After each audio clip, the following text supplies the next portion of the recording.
नमस्कार, मैं Ashwini Kumar Sharma advanced knowledge learning centre EduHub YouTube channel में आपका एक बार पुनः स्वागत करता हूं। जैसा कि आप सभी को विदित है कि डिप्लोमा 2020-21 का जो सेशन है वो अब सेमेस्टर वाइज कर दिया गया है। फर्स्ट ईयर को 2 semesters first sem and second same में बांट दिया गया है और आगे भी फर्दर ईयर्स जो होंगे सेकेंड ईयर थर्ड ईयर उनको भी सेमेस्टर वाइज बांट दिया जाएगा। ठीक है, तो सेमेस्टर वाइज हो गया है तो हर सेमेस्टर में अपना एक अलग सब्जेक्ट देकर कुछ सब्जेक्ट्स को ब्रेक कर दिया गया है और कुछ सब्जेक्ट्स को नए सब्जेक्ट्सों को इसमें इंक्लूड किया गया है। जैसे कि हम बात कर रहे हैं हमारे मैथमेटिक्स की, तो फर्स्ट सेम और सेकंड सेम में दोनों में फर्स्ट मैथमेटिक्स 1 और मैथमेटिक्स 2 के नाम से इंट्रोड्यूस किया गया है मैथमेटिक्स सब्जेक्ट को ही। जो हम पूरे साल भर में पढ़ते थे मैथमेटिक्स में उन्हीं को ही थोड़ा सा ब्रेक कर कर इन्होंने डाला है और 2 भागों में इन्होंने विभक्त किया है। जो मैथमेटिक्स फर्स्ट है, चूंकि अब इस समय ऑड सेमेस्टर्स चालू हैं और कोविड-19 की वजह से रेगुलर क्लासेस नहीं हो पा रही हैं, इसलिए हो सकता है पूरा सेमेस्टर आपका ऑनलाइन ही जाए। उसी को ध्यान में रखते हुए मैं Ashwini Kumar Sharma mathematics and physics जो है वो आपकी लूंगा यहाँ पे।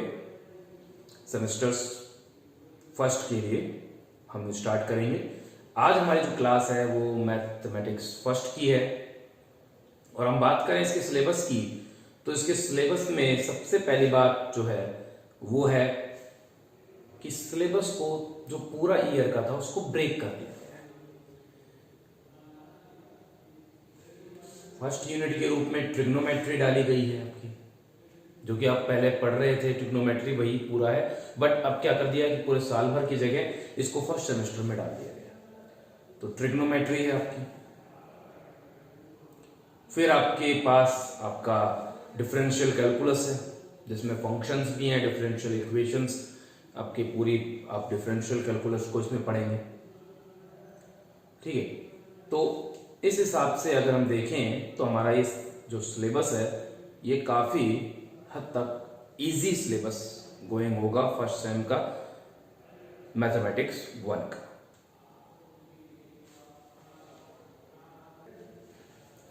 फिर इसमें आपका कॉम्प्लेक्स नंबर्स हैं जो कि आप फर्स्ट में पढ़ते आए थे। देखिए पहले जो था उसमें आपका permutation, combination, binomial theorem, complex numbers and then उसके बाद जो 20 गणित का जो पोर्शन था, अलजेब्रा का जो पोर्शन था वो इतना ही था इसमें। उसके बाद आपका जो आता है वो ट्रिग्नोमेट्री आता था।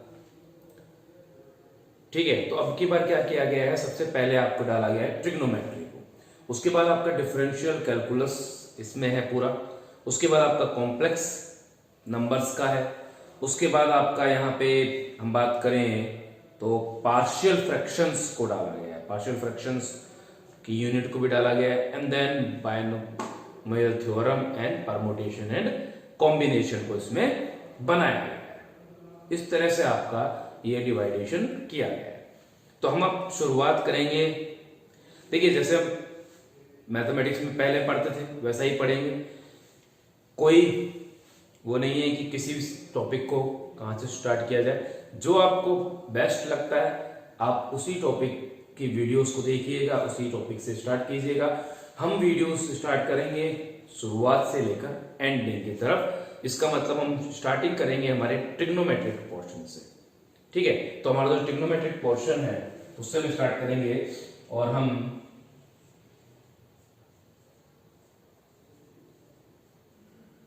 स्टार्ट कर रहे हैं मैथमेटिक्स फर्स्ट, जो कि सेमेस्टर फर्स्ट है आपके board of technical education Rajasthan BTER के सिलेबस के अकॉर्डिंग हम बात करेंगे। एक यूनिक सिलेबस हो गया है। लगभग जहां भी पूरे देश में AICTE ने अब की बार सिलेबस को डिफाइन कर दिया है, तो लगभग आप मान के चलें कि 80 to 90% एवरी बोर्ड, जो भी आपका बोर्ड ऑफ टेक्निकल एजुकेशन है, जहां जहां भी board of technical education rule करता है,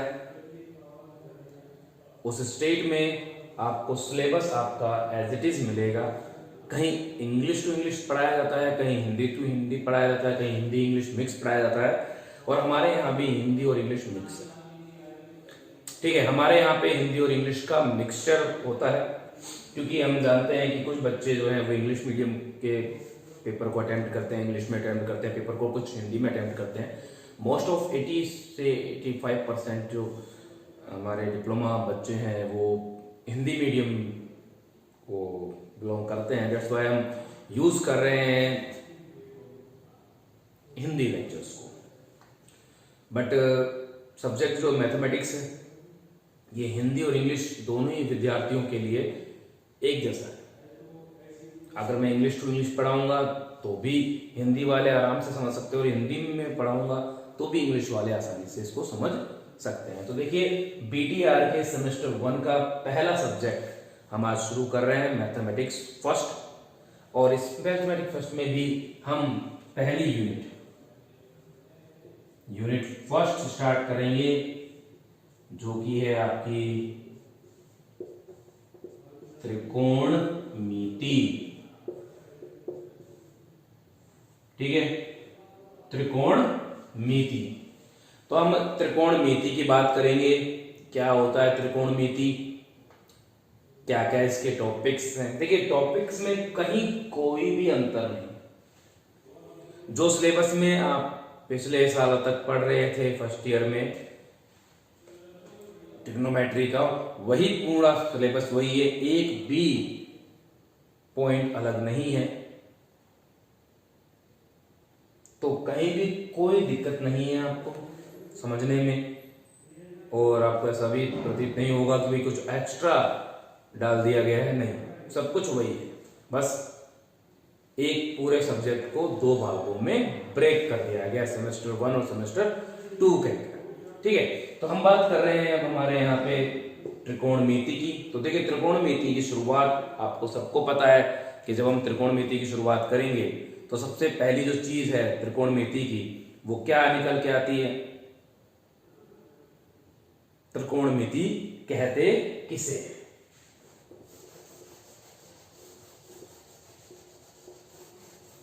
ठीक है, तो देखिए, त्रिकोणमिति जो है वो एक ग्रीक भाषा का शब्द है। किस भाषा का शब्द है? ग्रीक भाषा। ग्रीक भाषा का शब्द है, जो दो से बना है। कौन से दो शब्दों से बना है? देखिए,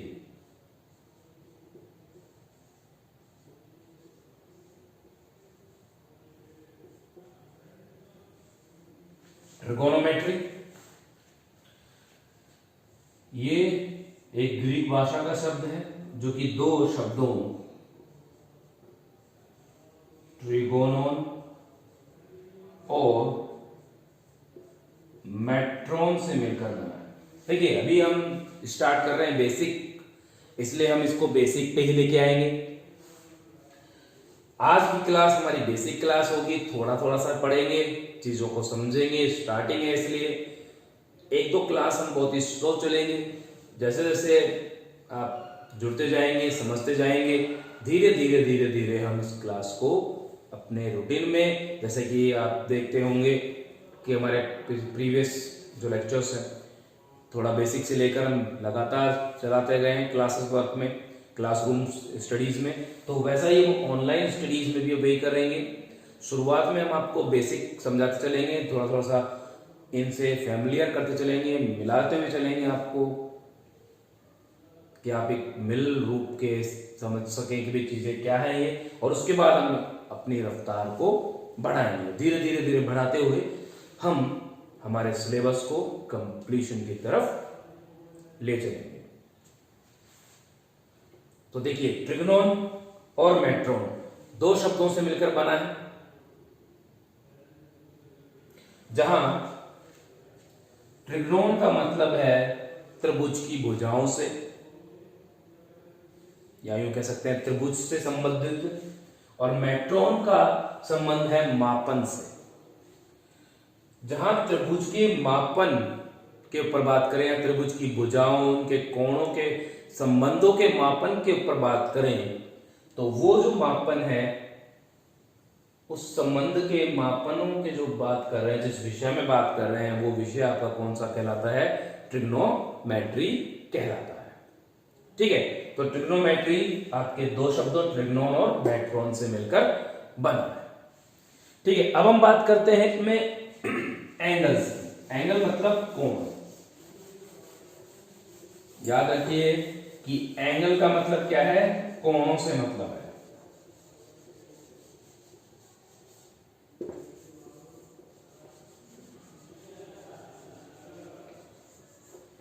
ठीक है, तो हम यहां पे शुरुआत करते हैं हमारे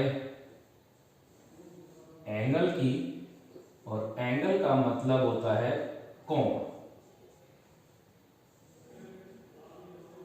अब देखिए, कोण की परिभाषा जो है, अगर हम उसको देखें तो कोण की परिभाषा है,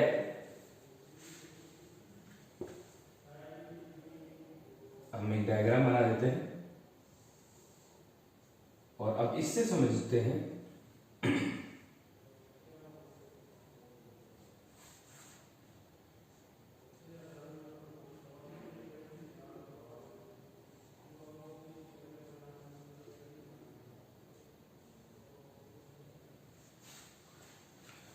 दो रेखाएं हैं, ओ ए रेखा और ओ बी रेखा। ठीक है, इनका स्टार्टिंग पॉइंट, इनका शुरुआती बिंदु, इनकी प्रारंभिक बिंदु, इनिशियल पॉइंट सेम है। यही हो गई है कि जहां ये मिल रही है, इसे हम कहते हैं वर्टेक्स। क्या कहेंगे? वर्टेक्स। इनमें से किसी भी एक भुजा को, जिसके रेस्पेक्ट में दूसरी भुजा या दूसरी रेखा को हमने लिया होगा, मान लीजिए हम ओ ए पहले लिया था और उसके रेस्पेक्ट में हमने फिर ओ ए को ड्रॉ किया, तो इस भुजा को हम कहेंगे इनिशियल रे या इनिशियल आर।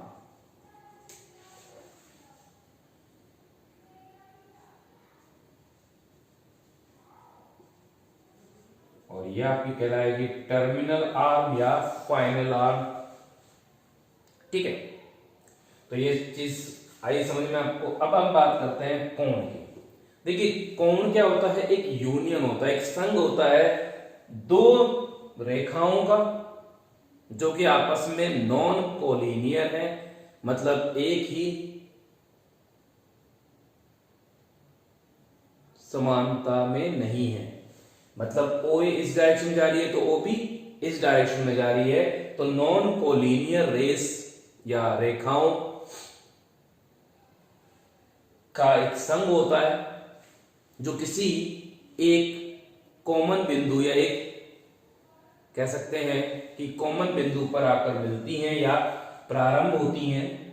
उस कॉमन बिंदु को हम क्या कहते हैं? वर्टेक्स। और जो शुरुआती रेखा है उसे इनिशियल आर्म के रूप में जाना जाता है, और जो अंतिम होती है, जहां पर कि हमारा एंगल पूरा बनकर तैयार होता है जिस रेखा की वजह से, वो कहलाती है टर्मिनल आर्म। और यहां पे जो थीटा है, ये आपका कहलाता है एंगल या कोण। ठीक है, अब कोण के मापन को दो तरीके से हम देखते हैं। कोण जो है, इसको मापने के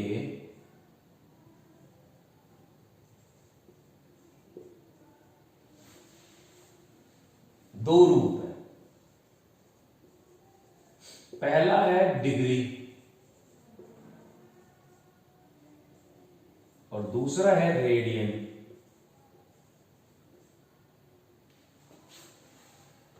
ठीक है, या तो हम डिग्री में नापते हैं या फिर हम इसको रेडियन में नापते हैं। ठीक है, तो कोण या तो डिग्री में मापा जाता है या रेडियन में मापा जाता है। ठीक है, तो हम इस एंगल को इन दो रूपों में मापन में उपयोग में लेंगे। अब हम बात करते हैं, देखिए कोण हमने पढ़ लिया कि कोण क्या है, दो रेखाओं का संघ है जो आपस में नॉन कोलिनियर है, किसी एक कॉमन बिंदु पर आकर मिलती हैं या प्रारंभ होती हैं। ठीक है,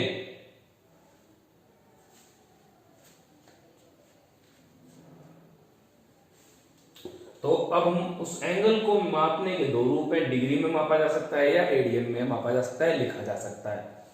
ठीक है, तो अब हम इसके बारे में और बातें करते हैं। किसी भी वृत्ताकार पृष्ठ पर अगर हम एंगल की बात करते हैं तो हम रेडियन में कैलकुलेट करने की ज्यादा कोशिश करते हैं, क्योंकि आसानी से हम उसका मान निकाल पाते हैं। अदरवाइज डिग्री में भी हम उनको कह सकते हैं। तो दो रूप होते हैं और इन दोनों रूपों को आपस में बदलने का, मापने का भी तरीका है कि एक फॉर्म ऑफ एंगल को दूसरी फॉर्म ऑफ एंगल में कैसे बदला जाए। तो ये भी हम अभी सीखेंगे।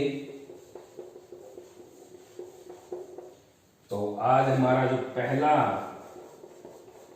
टॉपिक है वो फिनिश हो जाएगा एंगल्स के ऊपर का। उसके बाद हम इसके ऊपर थोड़ा सा और डिस्कस करेंगे। तो देखिए, बात करते हैं एक बिंदु की। इस बिंदु से हमने कोई रेखा खींच दी, इस बिंदु पर हमने नाम दिया ओ, और उससे कोई रेखा बना दी हमने ओ ए, और इसके जस्ट विपरीत, इसके पूरी तरह से विपरीत हमने दूसरी रेखा बना दी ओ बी। तो इन दोनों के बीच में ये जो बना हुआ कोण है, कोण का मापन हमेशा किस रूप में होगा, क्लॉकवाइज या एंटी क्लॉकवाइज। तो अब हम बात करते हैं इसके, देखिए कि ये एक पृष्ठ मान लिया हमने समतल का, और उस समतल पृष्ठ को हमने चार भागों में विभक्त कर दिया है। ठीक है, ये घड़ी की सुई की मान लीजिए यहां 12 पर आती है, यहां 6 पर आती है, यहां 3 पर आती है और यहां पर 9 पर आती है। अगर हम घड़ी की सुइयों की डायरेक्शन में चले तो इस तरह के गमन को, इस तरह की चाल को क्या कहते हैं,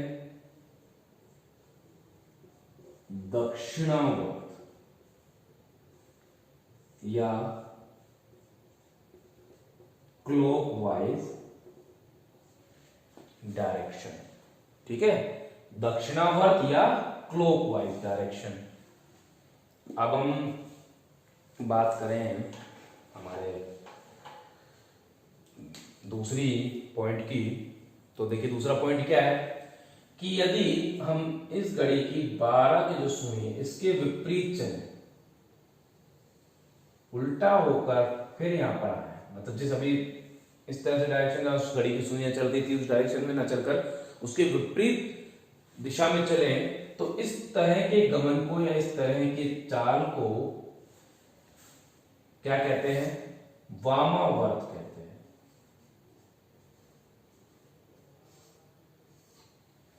ये कौन सी दिशा है, वामावर्त डायरेक्शन हुई, या इसे हम एंटी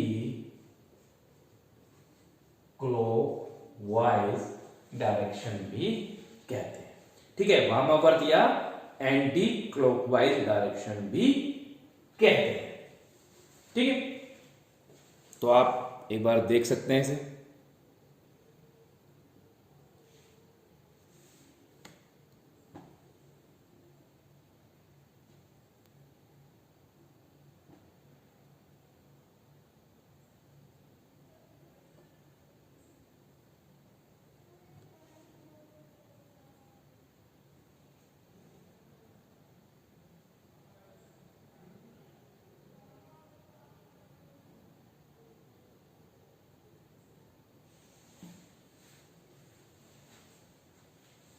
ठीक है, तो आपने देखा होगा कि ये आपकी वामावर्त दिशा और ये आपकी दक्षिणावर्त दिशा।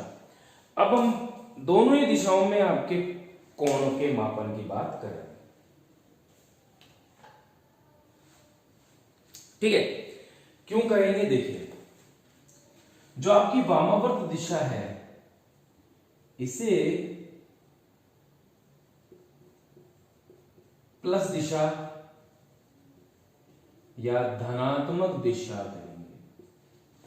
इस दिशा में जो भी एंगल आपका बनेगा, जो भी कोण आप मापेंगे एक पृष्ठ के ऊपर, एक समतल पृष्ठ के ऊपर, तो वो क्या होगा? धनात्मक माना जाएगा। वामावर्त दिशा में जो भी कोण आप लेंगे वो क्या माना जाता है? धनात्मक माना जाता है। और जो भी आप दक्षिणावर्त दिशा में लेंगे, इस दिशा में लेंगे, वो ऋण दिशा या ऋणात्मक कोण मेजर किया जाएगा, या मापन जो उसका होगा वो होगा, तो मापन में भी इतने एंगल कोण है, लेकिन उसके आगे कैसा चिन्ह आएगा? ऋणात्मक साइन आएगा, जिससे हमें पता चलेगा कि ये जो कोण है कौन सी दिशा में बना है? दक्षिणावर्त दिशा में बनाया गया कोण है। और अगर कोण है, सीधा लिख दिया, सिंपल लिख दिया, इसका मतलब उसमें चिन्ह नहीं लगाया या धनात्मक चिन्ह लगाया है, तो उन दोनों केसेस में हम क्या समझेंगे? देखिए, अगर धनात्मक चिन्ह लगा हुआ है बेस्ट है।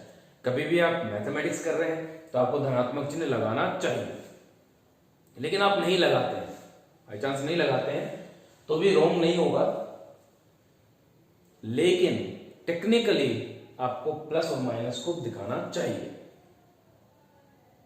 ठीक है, तो अब देखिए, अगर हम ओ ए शुरुआती दिशा, हमारी रेखा ये है, तो इसको हम क्या बोल रहे हैं? प्रारंभिक या इनिशियल रे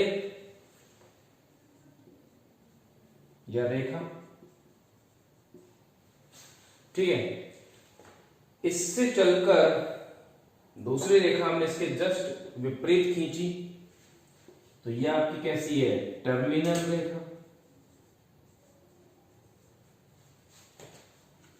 तो अगर हम इस दिशा में चलेंगे तो ये एंगल आपका कैसा होगा? वामावर्त। तो ये कौन सी दिशा हुई? धनात्मक। अगर हम इस दिशा में चलेंगे तो ये कौन सी दिशा हुई? ऋणात्मक। पहली बात इस चीज समझ में आई आपको? ठीक है, अब देखिए, अगर इस दिशा से हम चले तो हम इसी पृष्ठ पर आते देखते हैं। ये देखिए, एक पृष्ठ को हमने 4 भागों में विभक्त कर दिया है।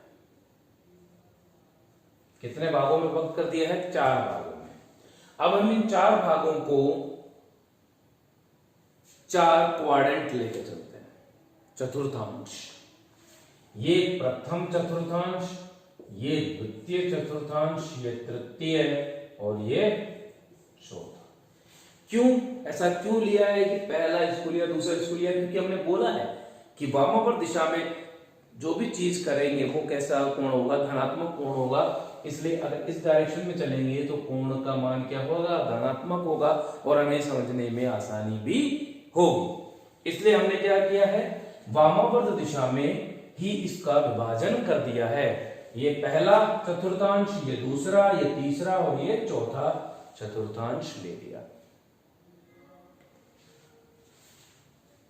हम जानते हैं कि एक, अभी हम स्कूल में पढ़ के नहीं, लेकिन मैं छोटी क्लास में पढ़ा है कि आपका एक पूरा जो व्रत होता है, अगर हम उसको ऐसे बांट दें तो देखिए, ये 4 हिस्सों में बट गया। एक रेखा जब दूसरी रेखा के लंबवत आती है तो उसे किस पे काटती है? समकोण पे काटती है। इसके मतलब कि इन दोनों के बीच बने हुए कोण कैसे हैं? सारे के सारे समकोण कोण हैं। और हम जानते हैं कि एक बिंदु पर बना कोण कितना होता है? 360 डिग्री बना सकते हैं एक बिंदु पर। मान लीजिए ये रेस है, यहां से चले और इस बिंदु पे यहां से लेके आए, तो ये कितने डिग्री का एंगल बना गए? मान लीजिए ओ ए और ओ बी दोनों, तो कितने डिग्री का कोण होता है? 360 डिग्री का कोण होता है। तो एक पूरी इसी रेखा को यहां से स्टार्ट होकर वापस इसी पर आने में कितने डिग्री का कोण बनता है? 360 डिग्री का कोण बनता है। इसलिए हम इन्हें 90, 90, 90 और 90 के चतुर्थांशों में बांट सकते हैं। इसलिए चार जो विभाग हैं, 1 भाग, 2 भाग, 3 भाग और 4 भाग, ये चारों भाग कितने हो गए? 90, 90, 90 डिग्री के कोण पर विभक्त कर दिए गए। ठीक है, तो ये चार हमारे चतुर्थांश हैं। इनका क्या यूज है वो आगे हम पढ़ेंगे। अभी हम बात कर रहे थे इसकी। तो देखिए 90 डिग्री ये हो गया, 90 डिग्री ये हो गया, तो इन दोनों के बीच का कोण कितना हो गया? 180 डिग्री हो गया। ये तो डिग्री में लिख दिया हमने। अब हम चाहते हैं कि भाई साहब इसको रेडियन में लिखें। तो रेडियन को कैसे बताया जाए? तो देखिए रेडियन क्या होता है, सिंपल सी बात है। ठीक है, क्या है कि मान लीजिए ये कोई वृत्त है जिसकी त्रिज्या कैसी है? r। मान लेते हैं कि r त्रिज्या का कोई वृत्त है। इस r वृत्ताकार त्रिज्या वाले वृत्त के केंद्र से r चाप s मान लिया, और s की जो कितनी है? वृत्त की त्रिज्या के बराबर, मतलब r का चाप, वृत्तीय चाप जो है कितना है? r वृत्तीय चाप द्वारा r त्रिज्या का जो वृत्त है उसके केंद्र पर, इस चाप द्वारा केंद्र पर बना हुआ जो ये कोण है थीटा, इसे हम कहते हैं एक रेडियन, जिसको कि हम 1 उसके ऊपर c के सिंबल से डिनोट करते हैं। क्या कहते हैं? एक रेडियन कहते हैं। ठीक है, क्या कहते हैं उसे? हम एक रेडियन कहते हैं। ठीक है, तो इतना आपको आज समझ में आया होगा। आज की क्लास हम यहीं पे समाप्त करते हैं,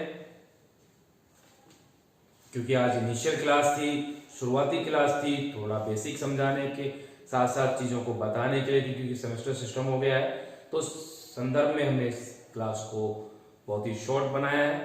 आगे हम आपसे मिलते रहेंगे और इसी तरह से आपका प्यार हमें मिलता रहे। नए नए वीडियोस बनाने के लिए हम उत्साहित रहेंगे। हमारे साथ बने रहिए, हमारे चैनल को सब्सक्राइब कीजिए, लाइक कीजिए, शेयर कीजिए, जिससे हमें भी मोटिवेशन मिलता है। धन्यवाद।